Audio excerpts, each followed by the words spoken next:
Carlos Juliado Vargas, con la conferencia Evaluación del aprendizaje.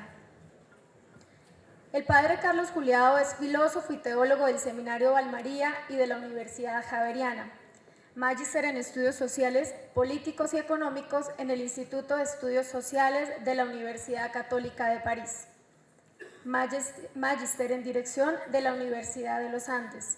Se ha desempeñado como profesor de Filosofía, Pedagogía y Ciencias Humanas y Sociales en Uniminuto. También ha sido investigador, director de programa, director de departamento, decano, secretario general y actualmente es el director de investigaciones de la sede principal.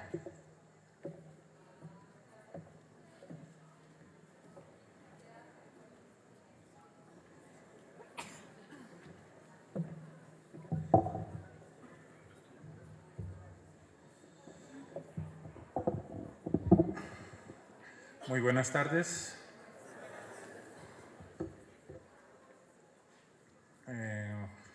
Antes de comenzar, como director de investigaciones de la sede principal, en algún momento me correspondió leer el libro del que acaban de hablar y realmente lo considero muy pertinente para el proyecto educativo de Uniminuto. De verdad lo recomiendo. Me corresponde terminar esta sesión hablando de evaluar el aprendizaje en una universidad que aprende, en una organización, en una institución de educación superior que tiene como misión y como tarea ser una organización aprendiente. Lo quiero hacer desde la perspectiva de nuestro proyecto educativo institucional, que espero que sea el libro de cabecera de todos ustedes. Y soy consciente de que hablar de esto implica una cantidad de cosas. Hay aquí, en este título que quise darle a la charla, unas palabras que de por sí son muy complejas. Indudablemente la primera, evaluar. ¿Qué es realmente evaluar? ¿Es posible evaluar? ¿Cuál es la mejor manera para hacerlo? ¿Por qué quiero insistir en que los términos son complejos? Porque nosotros damos por supuesto, porque son palabras que usamos en el lenguaje cotidiano, que todos sabemos lo que significa. Luego la palabra aprendizaje. También suponemos que todos sabemos lo que es aprender, pero no es tan sencillo. El aprendizaje es un proceso muy complejo que abarca múltiples dimensiones y que es sustentado con diversas teorías del aprendizaje, todas muy complejas, y entonces no es tan sencillo suponer que todos podemos estar de acuerdo con lo que significa evaluar. Y por último, ¿qué es una institución de educación superior o una universidad que aprende? ¿Qué es una organización que aprende? Estos tres conceptos de por sí son muy complejos. Y entonces el sentido de mi charla quiere partir de ahí.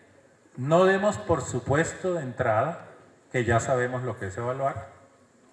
No demos por supuesto que ya sabemos lo que es aprender. Y no demos por supuesto que ya sabemos lo que es una institución de educación superior, mucho menos una institución como la nuestra. O sea, en pocas palabras, pongámonos en la actitud de alguien que quiere aprender algo que de pronto es nuevo.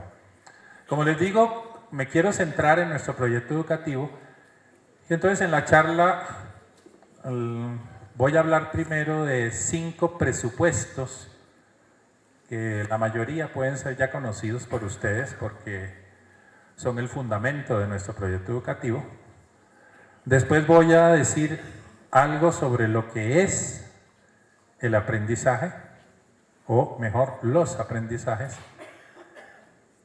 Luego tocaré porque sé que apenas voy a tocar por encima lo que es el proceso de evaluación, y voy a terminar como con unas recomendaciones que más que recomendaciones son como sugerencias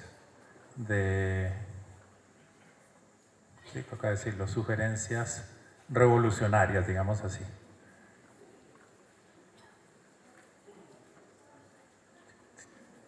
Vamos a ver si esto logro que... Bien, empezamos con los presupuestos previos. En esta lámina quise mostrando que al centro tenemos el gráfico famoso de nuestro proyecto educativo, nuestra meta de la formación integral del estudiante. Quise poner sobre la mesa 3 conceptos que son bastante complejos en sí mismos: el concepto de educación, el de pedagogía y el de evaluación. En primer lugar, el concepto de educación. Yo creo que todos podemos estar de acuerdo en que la educación tiene que ver con el aprender a ser, a saber y a hacer. Siguiendo la lógica de lo que el padre Harold nos decía esta mañana, la educación es un proceso que pone a funcionar el corazón, la cabeza y las manos. Es un proceso integral.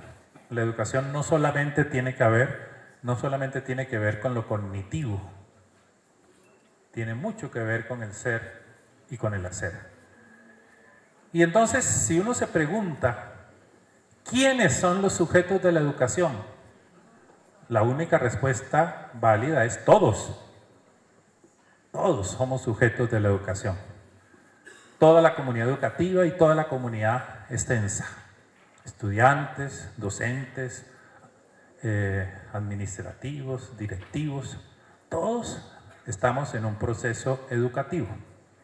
Ya esa es la primera cosa que yo les pido que desmontemos. Los únicos sujetos de la educación no son los estudiantes. Todos somos. ¿Cuándo? También la respuesta es muy clarita. Toda la vida. Desde que nacemos hasta que morimos, estamos siendo sujetos de la educación. Nuestro estudiante no deja de ser sujeto de la educación el día que se gradúa. Lamentablemente muchos creen que sí, ya me gradué. Nosotros nunca dejamos de ser sujetos de la educación. Dice por ahí un cuento que cuando estamos boqueando en el momento de la muerte, ahí estamos aprendiendo lo que es morir. Entonces, hasta el último momento estamos siempre aprendiendo, siempre y cuando entendamos que la educación tiene que ver con todo esto. ¿Dónde? ¿Dónde se da la educación? En todas partes. No solo dentro del aula de clase. Se da en todas partes y la mayor parte de la educación se da fuera del aula de clase. O sea, es muy importante lo que nosotros hacemos afuera del aula de clase para el proceso educativo de nuestros estudiantes. Incluso me atrevería a decir que ellos captan más lo que ven de nosotros afuera, y ese es un aprendizaje para ellos mayor que lo que nosotros hacemos dentro del aula de clase. Ahora, indudablemente, y por eso lo resalté, la educación tiene una etapa formal para algunos, y lamentable que sea para algunos y no para todos, que es lo que llamamos el sistema escolar. Desde el grado 0 hasta el postdoctorado, a eso llamo yo sistema escolar. Es apenas una etapa formal, pero la educación supera esa etapa formal. ¿Y cómo se certifica y evalúa la educación? Ojo, con un proyecto de vida realizado y coherente. El día que yo pueda decir, mi proyecto de vida se acabó, ese día puedo decir, me gradué. En el sentido amplio de educación. O sea, el día de la muerte. Y con una sensación de felicidad y de bienestar. Si yo no me siento contento, si yo no estoy bien, si yo no estoy feliz, me está yendo mal. O sea, puedo decir, me estoy evaluando o me están certificando que mi proceso educativo no es. Eso es lo que ocurre, por ejemplo, cuando a veces encontramos personas que entraron al sistema formal, a la etapa formal de la educación y que están, como dice la propaganda de la vivienda, en el lugar equivocado, que escogieron una carrera que no es, que están haciendo lo que no les gusta, o la persona que está trabajando en algo que no lo satisface plenamente. Todo eso tiene que ver con el proceso de educación. Entonces esa es como la primera parte del primer presupuesto. Ahora, hay otra palabrita que también usamos mucho, pero que también es compleja y que a veces confundimos. Pedagogía. ¿Qué es pedagogía? Pedagogía, desde mi punto de vista, y puedo estar, pues no todo el mundo tiene por qué compartir esto, yo le entiendo en dos sentidos. Un primer sentido, y lo pongo entre comillas, en tanto que es una herramienta, un útil, un instrumento, un ambiente de aprendizaje para facilitar la educación y el aprendizaje. Y en ese sentido la educación nos ofrece modelos, didácticas, ambientes de aprendizaje, metodologías, estrategias evaluativas. Se supone que los pedagogos hacen eso, proporcionarnos herramientas para que la educación funcione mejor. Pero además de eso, y tal vez más importante, la pedagogía es también un proceso investigativo y de sistematización de lo educativo. La pedagogía es un metalenguaje, es una metadisciplina. Hoy se dice que todo maestro debe ser pedagogo, y yo estoy de acuerdo. Pero pues el solo hecho de que yo esté enseñando no me hace automáticamente pedagogo. Y pedagogo no es simplemente tener unas técnicas didácticas, no es simplemente saber dar clases, más que eso. Y por último, el concepto más complejo, ¿qué es evaluación? Les digo, yo me puse sinceramente a buscar, y hay tantas teorías, tantos modelos sobre la evaluación, que no es fácil. Entonces tiene uno que optar por decir, por definir, pues lo más general, lo más amplio, lo más abarcante, y es que la evaluación es un proceso. Aquí volvemos a ver, me perdonan, pero es que mi profesión de origen es la filosofía. Después la completé con estudios sociales y por último con pedagogía. Entonces siempre tiendo a ir lógico a la pedagogía, a la filosofía. Y yo creo que la tarea de un filósofo es quitar el sentido común, ¿sí? Quitar las cosas que pensamos por sentido común y complejificar los conceptos. Entonces, la evaluación es un proceso. Casi que aquí hay una redundancia, pero lo puse a propósito, proceso permanente. Si la evaluación es un proceso, la evaluación no es un resultado, que permite tomar decisiones y emitir juicios. Yo creo que toda evaluación es para eso, para tomar decisiones. Ojalá tomar decisiones durante el camino, no al final, porque ya ¿para qué? ¿Para qué me evalúan al final? Me dice, oiga, le fue mal, perdió. Que es como lamentablemente a veces nosotros evaluamos. Para tomar decisiones y emitir juicios acerca de los logros obtenidos, e insisto, y no obtenidos por un sujeto durante y al concluir la experiencia educativa. O sea, la evaluación tiene que abarcar todo el proceso educativo, no puede limitarse solamente al final. Por eso, de entrada, lo que quiero decir es evaluar nosotros como profesores de Uniminuto, aunque todavía no lo estemos haciendo así, tiene que ser algo más allá de hacer 3 pruebas, 2 parciales y una final, en 3 momentos de un semestre y pasar unas calificaciones. Evaluar es mucho más que eso. Si por ahora nosotros solamente podemos decir en la honestidad profunda ya de nuestro corazón, yo estoy evaluando, haciendo 2 parciales y un final y paso una nota, entonces hermanito le estoy diciendo, esa no es realmente la evaluación en plenitud. Eso es apenas una parte. El segundo presupuesto quiere ahondar un poco más en el concepto de educación desde la perspectiva de la construcción de ciudadanía.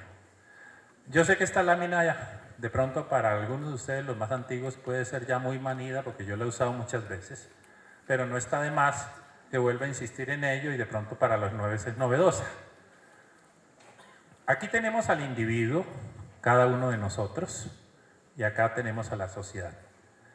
Lo que yo señalo normalmente es que a un individuo, a un sujeto, por lo general lo podemos definir diciendo que es una suma de conocimientos, valores, aptitudes y capacidad crítica. Podríamos poner muchas más cosas, pero tratando de simplificar, un individuo es todo esto. Ser, saber y hacer integrado. ¿Qué es una sociedad? También siendo muy simplista, una sociedad, una institución cualquiera, es un modelo de conocimiento y conducta, valores. Un modelo. Por lo tanto, puedo decir un modelo arbitrario o histórico, para no ser tan grave. Un modelo que puede cambiar, que no es absoluto, que no es permanente. Por eso las sociedades son diferentes. Por eso lo que en una parte, en una sociedad, es una creencia, en otra sociedad puede ser una aberración. Si para nosotros es una aberración decir que las sociedades musulmanas, ¿cómo así que mantienen a las mujeres tapadas todas, que solo se le ve aquí los dos ojitos? Igual para un musulmán, él puede estar diciendo acá en la sociedad occidental, oiga, ¿cómo así? Mire, ustedes tienen allá a la mujer toda desnuda y lo único que le tapan son los ojos con unas gafas de sol. Son dos modelos de sociedad diferentes, dos maneras de entender, de creer, y no se trata de decir, este sí es válido y el otro no. Entonces, ¿cuál es el problema de la educación aquí en esta perspectiva? Que la sociedad, como tiene que captar y socializar a los individuos, sobre todo a los individuos nuevos, a quienes nacen y van creciendo, le encarga al sistema escolar, a la educación, le dice, oiga, socialíceme a este individuo. ¿Qué es socializarlo?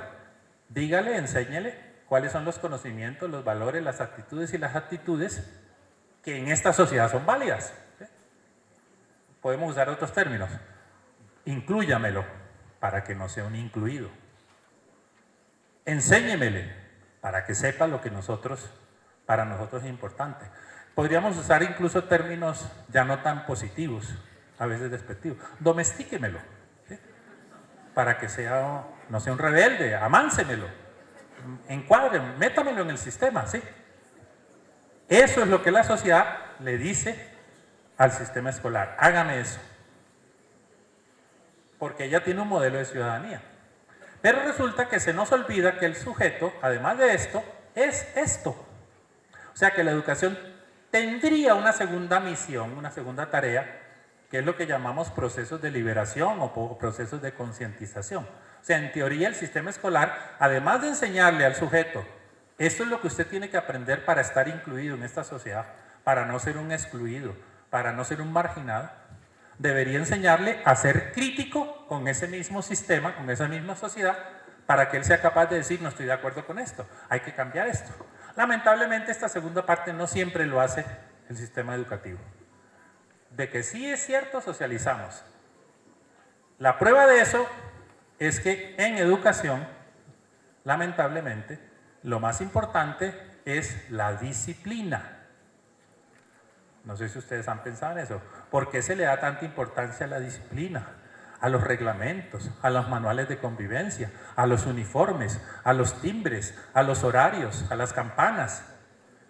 Porque nos están socializando, porque nos están metiendo en el sistema, ¿cierto?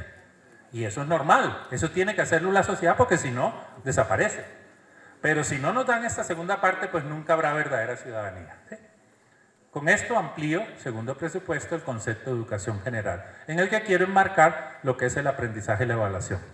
Pasa al siguiente. Un tercer presupuesto que es muy importante y creo que con esto lo que quiero es reafirmar lo que el padre Harold nos decía esta mañana en la perspectiva de nuestro modelo educativo, es que hay tres tipos de conocimiento que implican tres tipos de razonamiento, tres propósitos y tres formas de evaluar. Hay un tipo de conocimiento que es el conocimiento práctico, la praxis, que tiene que ver con el corazón sobre todo, con el ser. El razonamiento que implica es lo que los antiguos llamaban la sabiduría. un razonamiento que es praxeológico, intencional, ético, responsable. ¿Cuál es el propósito último de esto? O sea, ¿para qué yo tengo que ser experto aquí en esto? Pues para que haya bienestar, para que yo pueda decir mi vida está realizada y feliz, para que yo pueda decir sé actuar de una forma acertada y apropiada, sé qué decisión tomar en el momento en el que la tengo que decidir, sé cómo distinguir lo que es conveniente de lo que no es conveniente. Ese conocimiento práctico, que insisto, los antiguos lo llamaban la sabiduría, es una de las metas. ¿Y qué es lo que hay que evaluar ahí? El proyecto de vida, los logros y el estado de bienestar y felicidad. Y eso nos toca a nosotros también. O sea, nuestra meta no es simplemente evaluar la capacidad matemática o la competencia estadística del curso que yo estoy dando, sino que yo tengo que evaluar esto también en mis estudiantes. Hay un segundo tipo de conocimiento, que es el conocimiento teórico, el que se refiere a la cabeza, el saber como tal, que es científico y o contemplativo filosófico, cuyo propósito es descubrir, describir y explicar lo real, las distintas facetas de la realidad, y que lo que se evalúa ahí son los datos, los saberes, los conocimientos. Pero también hay un conocimiento técnico, que es el que tiene que ver con las manos. Nosotros tenemos que aprender a hacer muchas cosas. Eso implica algo instrumental. Aquí lo que se miden son productos y aquí se miden competencias, habilidades y destrezas. Cuando uno mira qué es lo que evaluamos, a veces uno tiene que lamentarse y decir, yo creo que lamentablemente muchas veces solo evaluamos aquí lo que hay en la cabeza. Datos, saberes, conocimientos, informaciones. A veces evaluamos competencias, habilidades y destrezas, pero muy rara vez evaluamos el proyecto de vida y el estado de bienestar y de felicidad de aquel al que le estamos evaluando esto y esto. Y todo eso debería ser integral. Los antiguos griegos decían, vuelvo un momentico al anterior, que todo esto se daba al tiempo en todo ser humano. Creo que lo que el padre Harold decía esta mañana era eso, o sea, no podemos decir yo solo tengo manos, o yo solo soy cabeza, o yo solo soy corazón. El ser humano integral logra manejar adecuadamente sus tres, cabeza, corazón y manos, saber, ser y hacer. Ahora sí pasa a la siguiente. El cuarto presupuesto es como para desmontar una cosa en la cual a veces creemos y que puede estar equivocada. Y es que hay un solo modelo educativo válido en un contexto determinado. No, cualquier modelo educativo auténtico incluye siempre una relación entre el agente de la educación, que es el docente, el sujeto de la educación, que es el alumno, el estudiante, y esa relación siempre está mediada por el saber o los contenidos culturales. No importa cómo sea el modelo educativo, los modelos educativos ¿en qué varían? En la forma como entienden este triángulo, en la prelación que le dan a uno u otro vértice del triángulo, en la forma como centran el proceso en una u otra dimensión, o en las relaciones de dos de ellos o de tres. Todos los modelos educativos tienen que ver con esto, del modo como se articulen y del significado que adquieren estos componentes, saldrá el modelo educativo. Creo que es importante tener en cuenta lo que ustedes no alcanzan a leer y es, entre el alumno y el docente, ¿qué se da? Toca decirlo así, lo que se da es un contrato didáctico.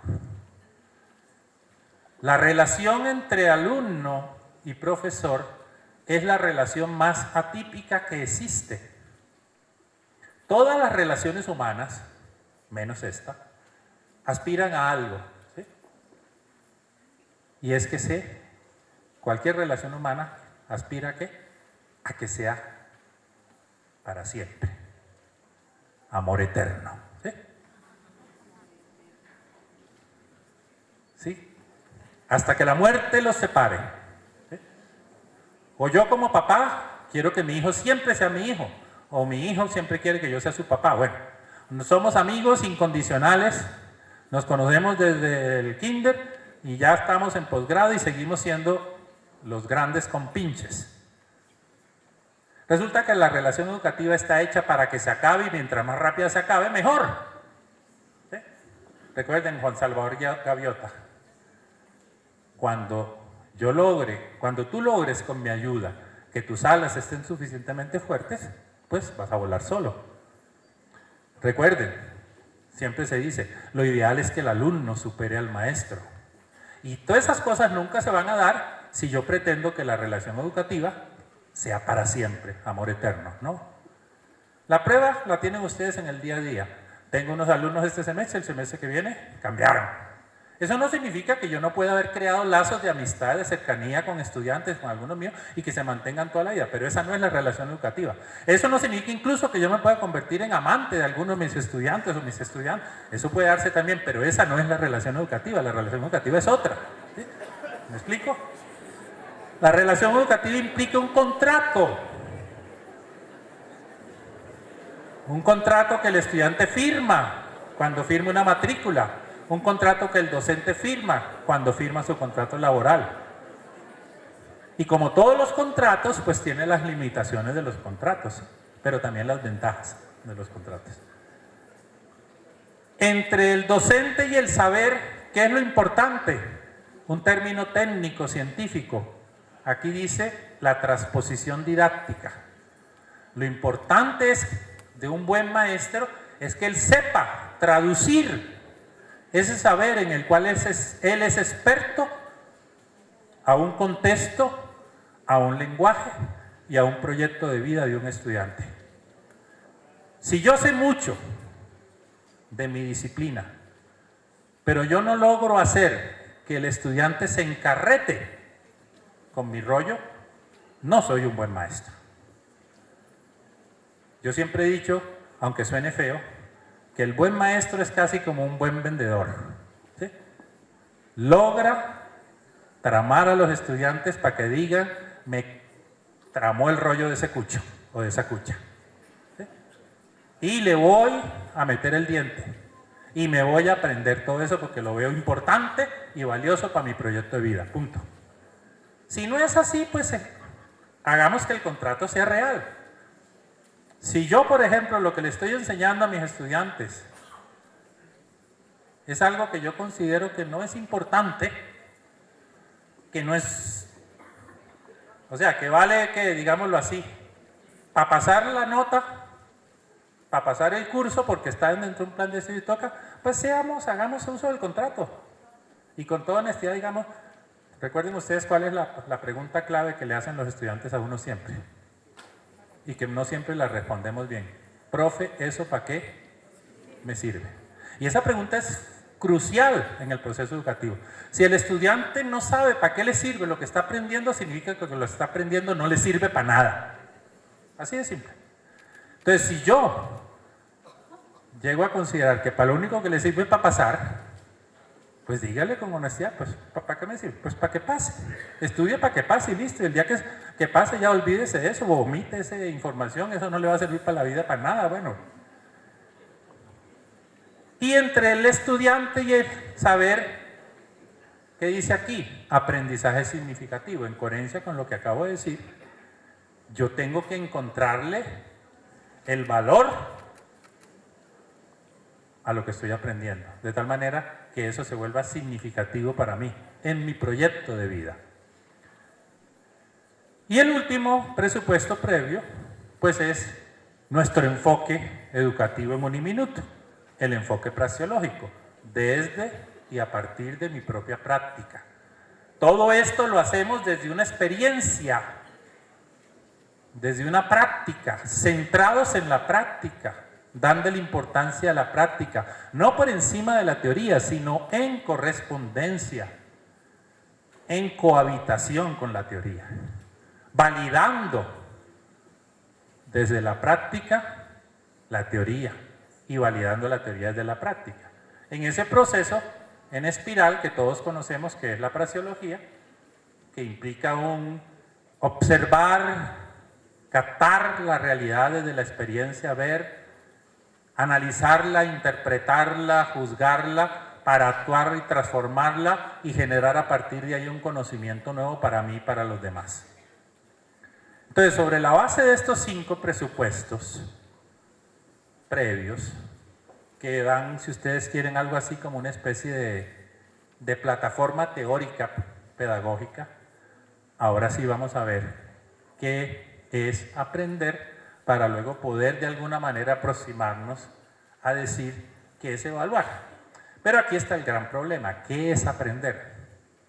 En lógica de lo anterior, teniendo en cuenta que la educación se da en toda la vida y es para todos y que es la etapa formal del sistema escolar es apenas una etapa de la vida.